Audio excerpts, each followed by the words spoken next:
Hi, I'm CJ and this is my RC channel. Okay, bag 2.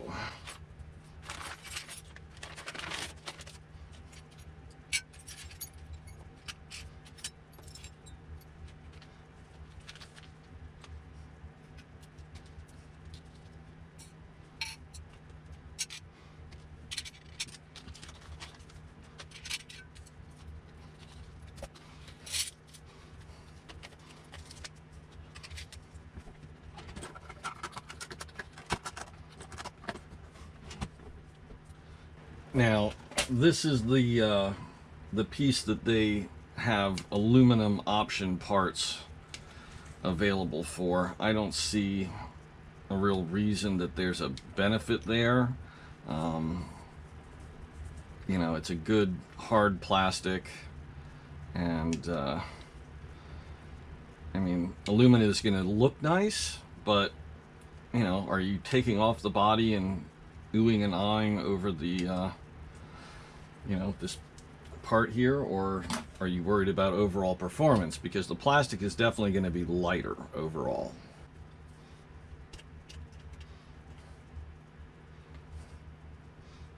So I think I would stay with plastic. Okay, so we need to mount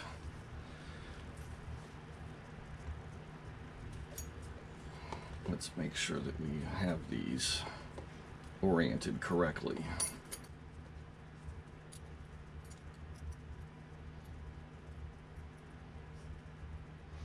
Okay, so there's a little notch or a little lip in this piece here, and so that faces inwards, and we want this curved piece here that faces outward.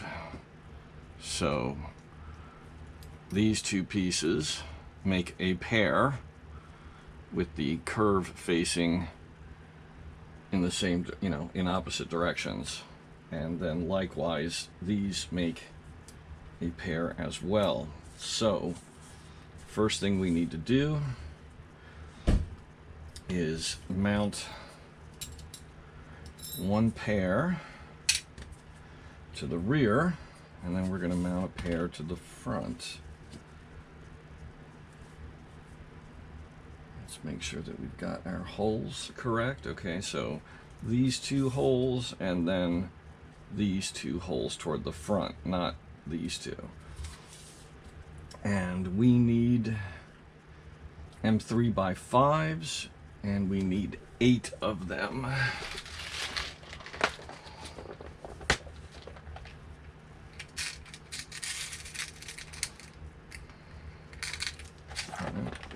These are button heads.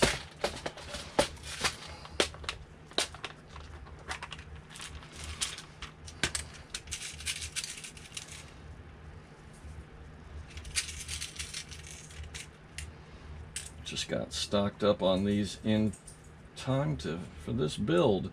If any of you are curious where I am getting so much titanium hardware, what I do is I go on Amazon and I do searches for M3 hardware, and they usually come in lots of 10 or 20 pieces in a variety of sizes, and it usually takes about a month for them to show up. So I'll order, it's usually like between $10 and $15 for 10 to 20 pieces depending on size. And like I said, it usually takes about a month for them to show up. So I'll order like $50 worth of various screws, and wait for them to show up, and then box them, and you know, do that every once in a while, and before you know it, you got a whole pile of them, and they do come in handy. And you know, they look nice because titanium is just a beautiful metal, but mainly you're shedding weight in a dramatic way, and that's always a benefit, especially when it's up high in the car, which these are not, but again, that's okay. it's still weight overall. And for this class, because it is a motor limited class, I want to be as close to the minimum weight as possible.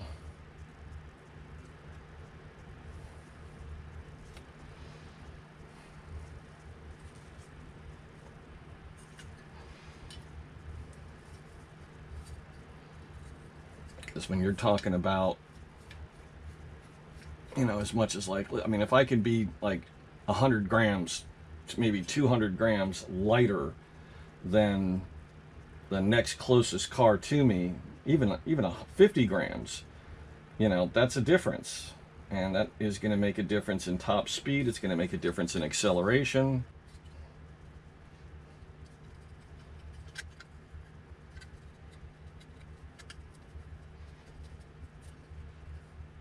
See, because I don't have that tool that they offer and recommend, I've basically got to let the countersinks determine the location of these pieces. So, but again, this is something that you can use anytime, and you should probably do anytime that you take a crash or do a rebuild. That will make sure that your pieces are lined up correctly. And these are very important pieces to have lined up correctly.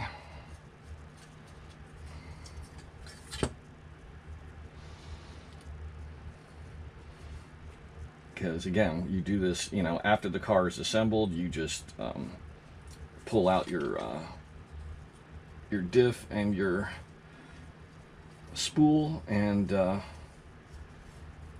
put the piece in place, put in the pins, loosen all your screws, and then clamp everything tight on that bracket or on the tool, and then tighten everything back up again. And then you are square.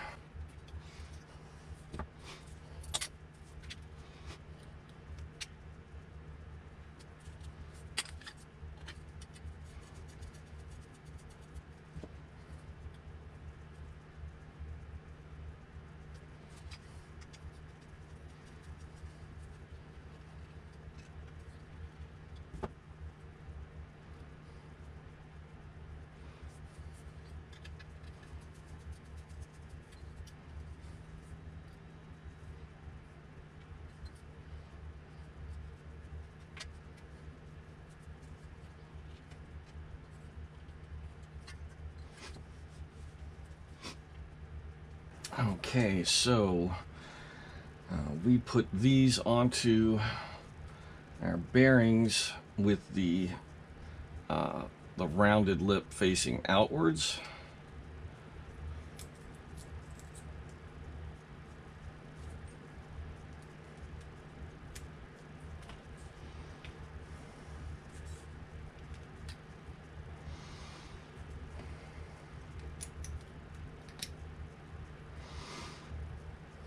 Okay, and remember, the 3 holes is your front.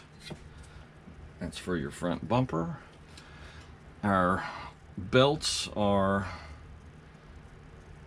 the same size, which means we are basically running a mid-motor configuration, which is nice.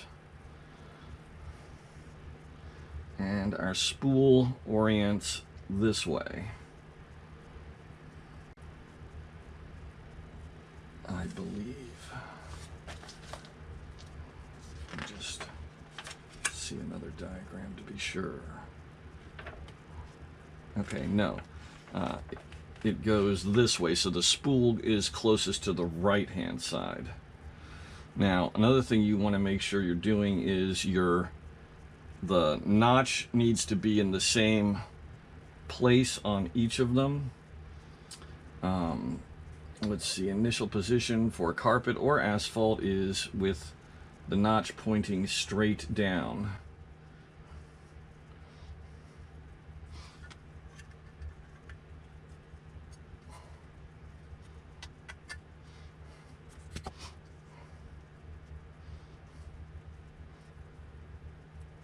Now, our rear will probably face the opposite way, but let's just check some images and be sure.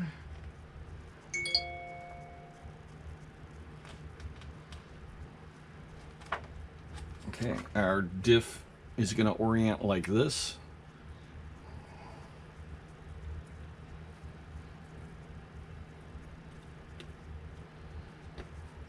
Don't worry about the belt being on the teeth or anything, just make sure it is on the inside. Adjuster fits straight down. Make sure it does that on both sides.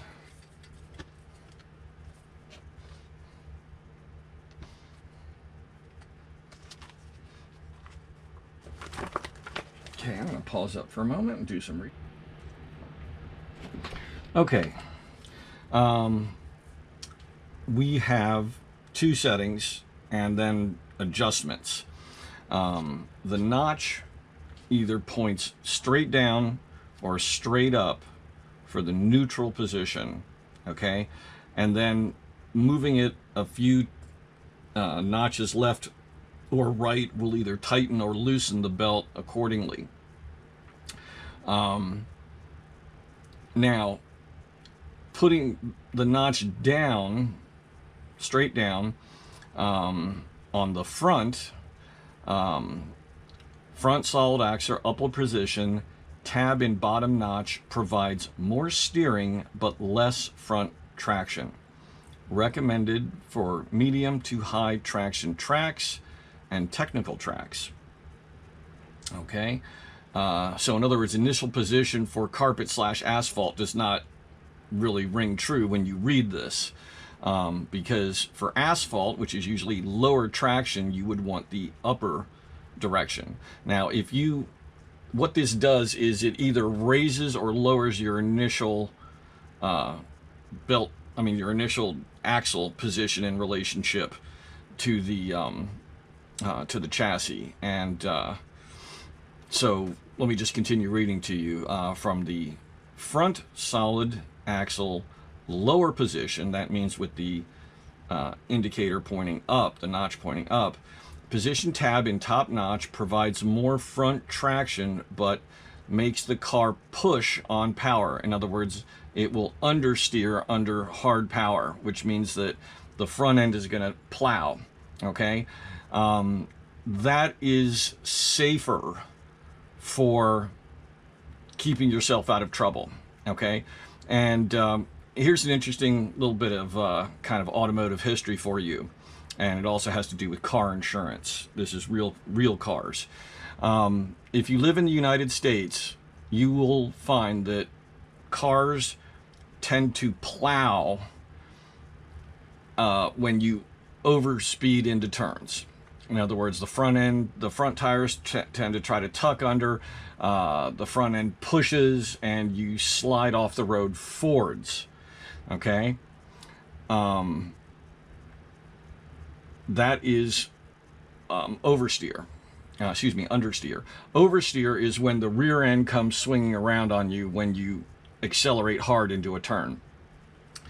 The reason that American cars are set up with a front end alignment and front end geometry so that they understeer is because auto manufacturers were running the risks of getting sued for people that killed themselves or did serious damage to themselves and their cars and other property by oversteering into a turn. If you understeer into a turn, in other words, you have your front wheels turned hard and you're plowing off the road, that's your fault because you're going too fast. Okay? And the insurance company blames you. It's your fault. Okay? If you go into a turn too fast and the rear end comes swinging around on you and you spin off the road, that is the manufacturer's fault for building an unsafe car. Okay? You guys understand where that's going? You may also, depending on how old you are, remember that when the Porsche 930s came out, the big whale tail and the slant noses, a lot of those got wrecked within a few miles of the dealership because some guy would go out, buy himself this brand new Porsche with the big rear engine, and he'd go hammering into a turn too fast, panic, let off the gas, and the car would spin out into the first curb and rip half the rear suspension out of the car, and the car would get towed back to the parking lot. I mean, to the dealership. That caused a lot of problems, and got a lot of bad press for Porsche, and rear end. That's why there's not a lot of rear engine cars other than the 911s and old Volkswagens and such. But yeah, basically, instead of teaching people to drive a performance vehicle, we realized that, or the insurance companies decided that most people were too stupid to learn to drive a performance car well, and that we didn't want people sliding the rear end around turns and having too much fun in their cars and driving their sports cars like a race car on the street. And so they had basically forced manufacturers to align the front ends of the cars with, caster and camber settings that would produce understeer. And when that's another reason that rear-wheel drive cars were, that's why people are getting rid of rear-wheel drive cars. There was the big push to front-wheel drive back in, I think it was like the 80s. Again, same kind of situations, trying to make cars safer for the average person who does not know how to drive a performance vehicle. Anyway, enough history. That kind of wanted to explain, what I'm going for here. I want to make this car so that it's easy to drive. I want to be able to, go into a turn hard, and I'd rather have it push a little bit. I don't want it to just plow hard, but I'd rather have it push a little bit to let me know that I'm overspeeding than have it just snap around on me, and then I get spun out in a turn and have to make a 180-degree turn to get going again. If you're plowing into a turn, you can back off on the throttle, you can tap the brake a little bit, get the car under control, make the turn, get around. Because this isn't street driving, this is RC driving. So that makes it easier to drive the car, to handle the car, and to complete laps without the lost time of spinning 180 degrees and then having to make a recovery potentially with other cars trying to get by you at the same time. And you can get hit multiple times, and you just fall way behind. Nothing is more frustrating than leading a race, spinning out in a turn, and then getting hit 2 or 3 times by other cars as you're trying to get yourself spun in the right direction and go up to speed again. So same thing goes for the rear. So I'm going to start both of these with the notch pointed up, and then turning towards the A direction, which is counterclockwise for the front. We'll loosen the belt, turning it in the B direction, which is clockwise, will tighten the belt. So I'll make those adjustments later, but I'm going to start with both notches pointing straight up. And for the rear, it's the same thing. To rear diff, lower position, that's with the pin pointed up. Tab in top notch provides more rear traction. And see, there's the key. I'm racing low traction tracks. I want as much grip out of the car as possible. And this is traction mainly on power, because when you're on power, just a second, let me get the term for you.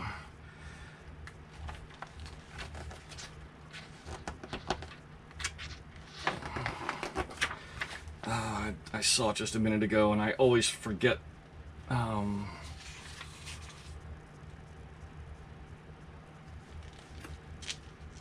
Anyway, just terminology. I'll figure it out and get it for you later.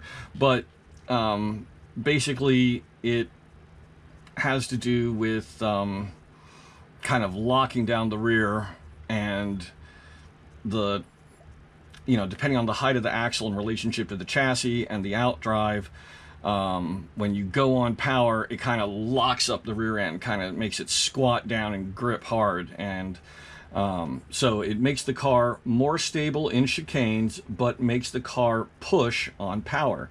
Same thing that we have over here, just slightly different. They both push on power. They both have more traction. And for when you're working with the rear end, you're getting more stability when you're doing switchback turns. So that's what I'm going to do there.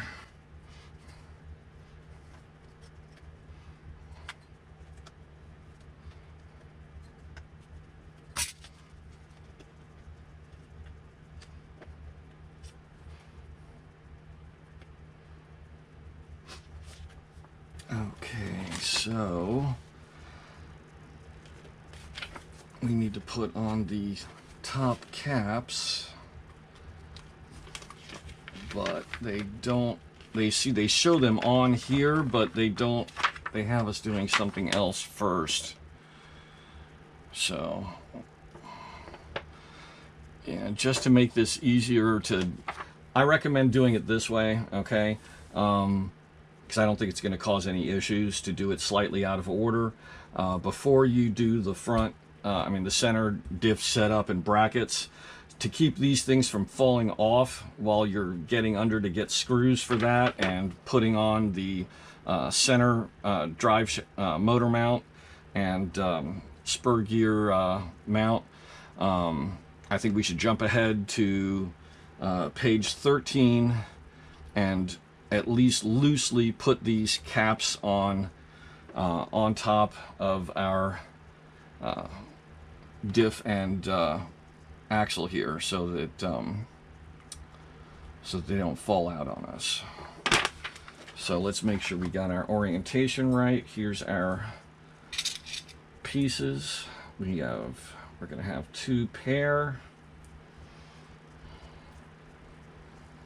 So pair and a pair, and let's see, what orientation do they have. Okay, the wide side faces to the center of the car. That's this wide edge here versus this one. And button heads 3x6s, and we need 8 of those, just like from below. And I'm not going to do anything else there. I'll just put on those caps and then go back and get the center stuff done.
Okay, that is, one of those is off into the loosening position by 1 notch.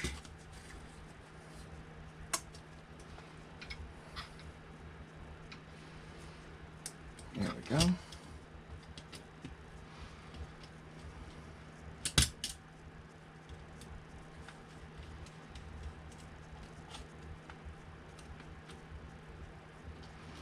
See, by jumping ahead to that one little step there, now I can, you know, do this with the chassis and these rollers are not going to come falling out on me. You want the spool dropping out, the diff dropping out, and then you got to put it back in, and then you got to adjust these tensioners again, and it just seemed like a pain. So now back to our spool. Okay.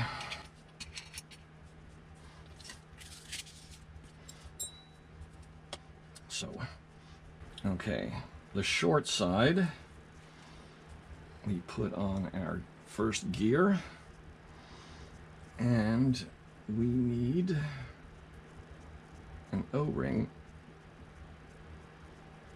Okay, C-clip 8, included in the last aid bag, and I saw this part. Another alternative to secure the pulley to the lay shaft is to use the C-clip, which is included in the last aid bag. To mount the clip on the lay shaft, you have to use special snap ring pliers, which I do not have.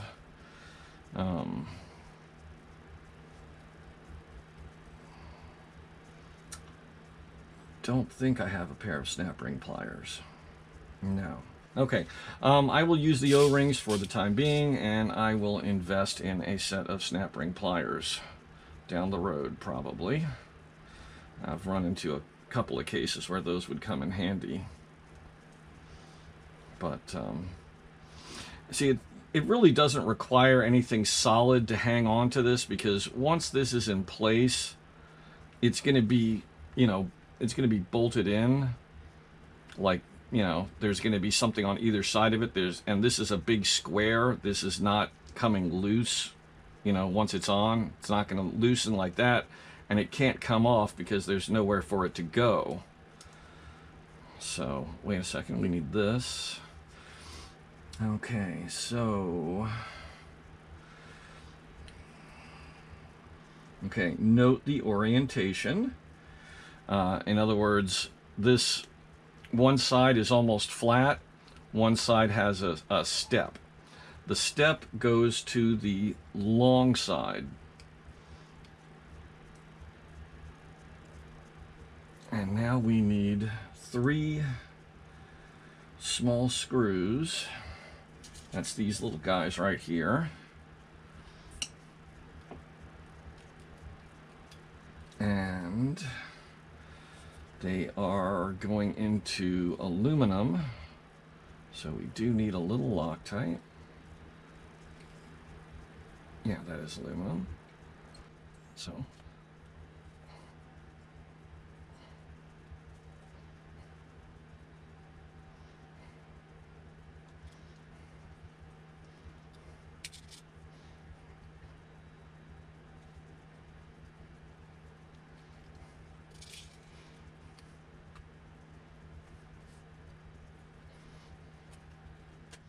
this car, just like the 3 racing kit, is going together very quickly. I love touring cars. They build up so fast. Much faster than that Formula 1 by Xray. That thing has 1,000,001 pieces. Beautiful kit, though. Okay, last O-ring.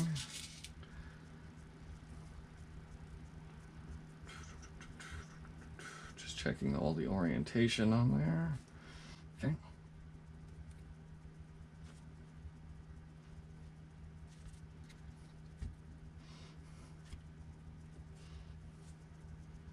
Okay. That's done. And if you're not sure you've got things where you need them, check your orientation. You'll notice one bearing is a little bit recessed. The bearings were already in here for us. And so there's our orientation. You can see our step and the gear. Everything is lined up correctly. Okay, so as long as we are here, let's get some bearing oil into that bearing.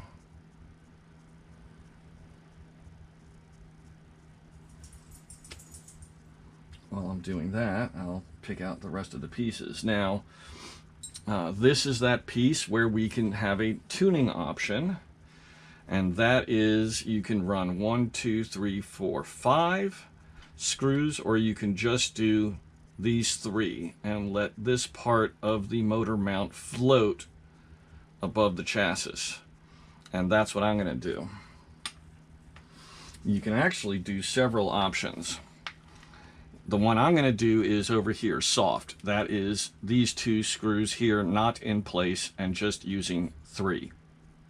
Then you have a medium where you can do the first 4 in a row, leaving the outer one off.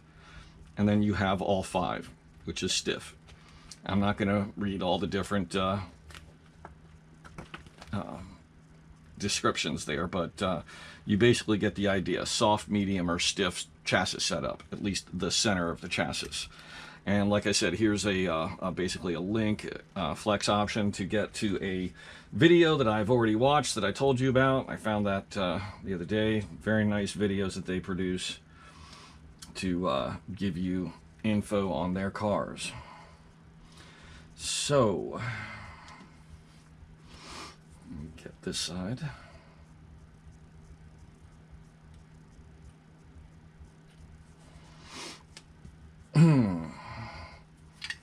So let's make sure we are oriented correctly.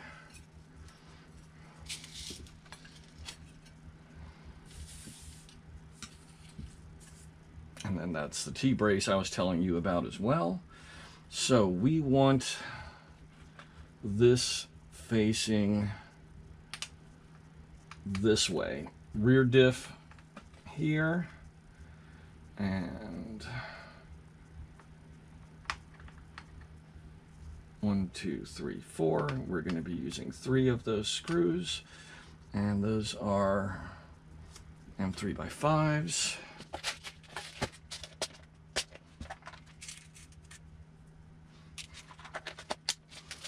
And then I need another M3x5 for this pulley here, and an M3x8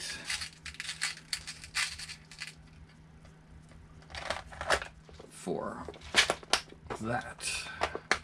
And that looks like that is our motor stop, our battery stop. We've got, let's see. No, that's I think that's a tensioner. So we need to go into our bearings and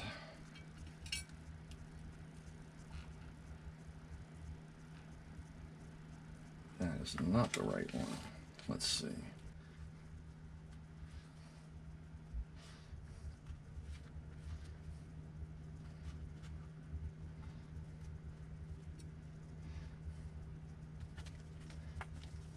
So, it's the second smallest, the smallest ones are these little guys here, and there's like 5 or 6 of them. We need 2 of these.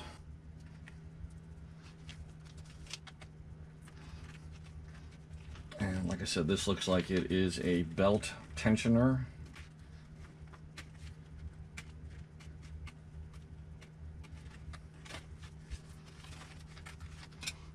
Okay, so we have this little black barrel here. Looks like it is aluminum, anodized. Okay, and we slide the 2 bearings onto that barrel like that. One side has a flange, that's going to be the outward side, and there is a slot right here, and our M3x8 button head is going to pass through that slot and screw into the barrel. This is definitely something where you want to make sure you've got enough Loctite on it, because there is no way to really hold that barrel or anchor it. There's no nut on the end or slot for a screwdriver or anything. It's possible that there's a sunken hex in there. Cannot see, but I will try.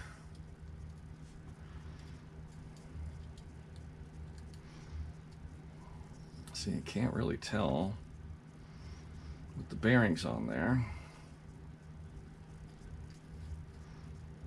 No, not that size. Maybe this. Yes, okay. So this is a... Well, it'd be nice if they'd mark the tool for us. Let me just get the calipers out and I'll tell you exactly what size wrench you need. You need a 3 millimeter wrench. 3 millimeter hex will hold that barrel for you so you can tighten it. Definitely put some Loctite on there though. You don't want this coming off on you, and it's going to have a lot of rotation on it because the belt is going to roll against those bearings. And I didn't oil them. I'll oil them after it's attached. If I do it beforehand, I'll ruin the Loctite.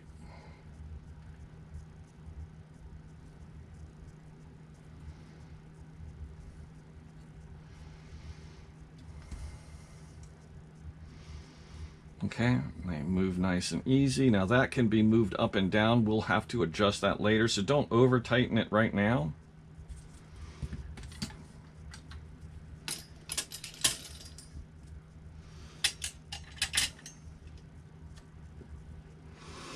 Okay,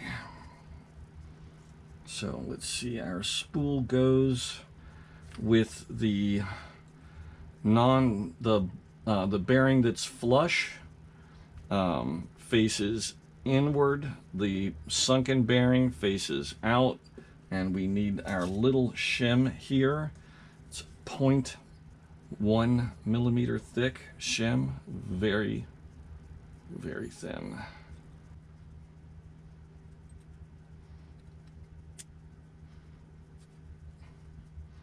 Okay, take your M3x5,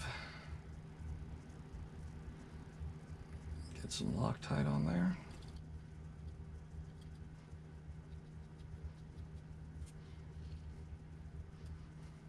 Excellent.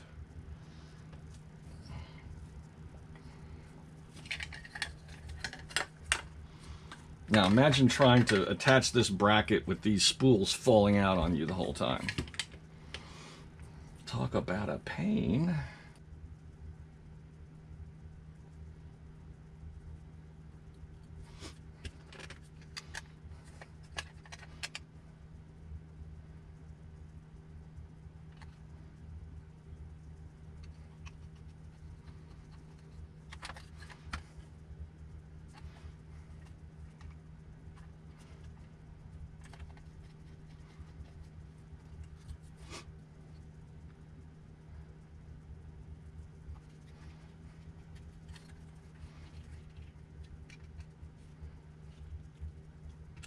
Now remember, that is aluminum you're screwing into, so snug it down, but don't risk stripping it. You'll be buying a new mount. Okay, you can see if I flex that, the way the mount is free of the chassis. So we're going to be able to have a little more flex this way. And we are going to have a top deck that's going to connect things, so that'll limit that. But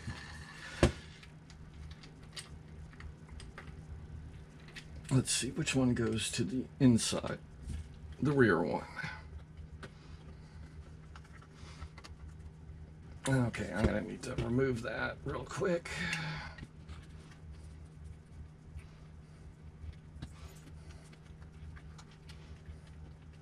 And I got to loosen this too. Blast.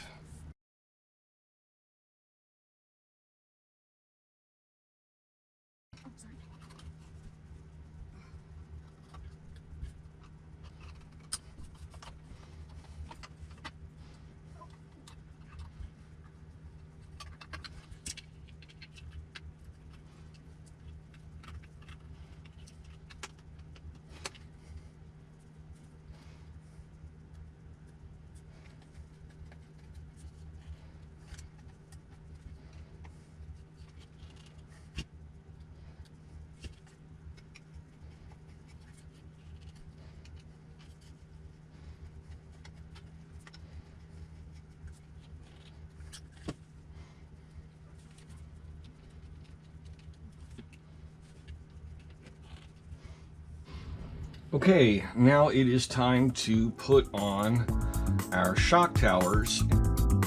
I hope you enjoyed this video. Please click like and please subscribe to my channel.